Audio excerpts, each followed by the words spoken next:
ሄሎ ጋይስ፣ ዛሬ አንድ አውሮፕላን ከመሬት ተነስቶ በመብረር ለሌላ መዳረሻ የሚጓዝበትን መሰረታዊ ሁኔታዎች ለመረዳት እንሞክራለን። በቅድሚያ አንድ አውሮፕላን ከምድር ለመነሳት በሁለቱ ክንፎቹ ወይንም በሌላኛው የአውሮፕላኑ አካል ላይ በተገጠሙለት ሞተሮች ጀት ኢንጂንስ ታግዞ ወደፊት ያቆበቁባል።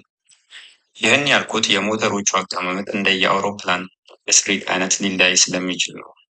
ዛሬ መሰረታዊ የሆነውን የክንፍ ላይ ሞተር መመልከት እንችላለን።